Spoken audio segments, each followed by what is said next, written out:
मी एक घुटीवरती व्हिडिओ करून टाकला होता. खूप छान रिस्पॉन्स मिळाला मला त्या व्हिडिओला. खूप लोकांपर्यंत तो व्हिडिओ पोहोचला. खूप लोकांना तो व्हिडिओ आवडला. 1+ मिलियन व्ह्यूज आहेत त्या व्हिडिओवर. पण त्या व्हिडिओच्या खाली कमेंट्स मी वाचल्यानंतर मला लक्षात आलं की काही लोकांची शंका अशी आहे की मी माझ्या बाळाला डेली खारीक उगळल्यानंतर किंवा त्या साण्याच्या दगडावरती घासल्यानंतर तो खारीक मी परत दुसऱ्या दिवशी यूज करत नाही. दुसऱ्या दिवशी मी दुसरा खारीक यूज करते. तसंच बदाम, जायफळ तुम्ही जे घुटी बनवण्यासाठी वापरता इन्ग्रेडियंट्स ते सगळे मी आज ते उगळल्यानंतर दुसऱ्या दिवशी परत तेच पदार्थ वापरत नाही. तेच खारीक, तेच बदाम मी वापरत नाही. नेक्स्ट डेला मी दुसरे खारीक बदाम यूज करतो. त्यामुळे बुरशी लागण्याचा काही संबंध नाही आणि त्यामुळे बाळाला काही धोका पण होऊ शकत नाही. किंवा काही विचारतात की असं केलं तर चालेल का.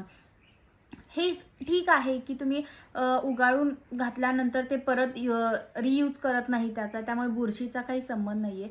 पण हे लक्षात ठेवा की तुमच्या बाळाचं पोट अजून ह्या सगळ्या गोष्टी पचवून घेण्यासाठी तयार आहे का? एवढ्या लवकर ज्या वेळेला तुमच्या बाळाला फक्त दूध पचवू शकतं, त्याची पचनशक्ती फक्त दूध पचवण्यापुरतीच आहे, तेव्हा तुमच्या बाळाला हे सगळे इन्ग्रेडियंट्स पचतील का? याच्या पुढची गोष्ट, तुम्ही बाळाला ज्या साण्याच्या दगडावरती गुटी घासून घालता, त्या साण्याच्या दगडाला कधी ऑब्झर्व केला का तुम्ही?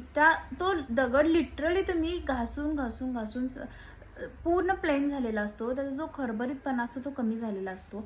जसं की धुण्याच्या दगडावरती धुवून तो दगड प्लेन होतो, तसंच ते कंटिन्यू तुम्ही त्या दगडावरती ते घुटीचे इन्ग्रेडियंट्स घासल्यामुळे तो दगड प्लेन झालेला असतो.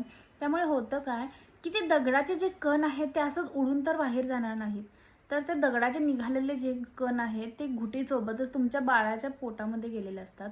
यावरून तुम्ही समजावून घेऊ शकता की तुमच्या ते दगड किती झिजला गेला आहे आणि जेवढा झिजला गेलेला तो दगड आहे तेवढी सगळा दगडाचा भाग तुमच्या बाळाच्या पोटामध्ये गेलेला आहे. त्यामुळे प्लीज तुम्हाला काय डाऊट्स असतील तर तुम्ही नक्कीच मला कमेंट करून विचारू शकता.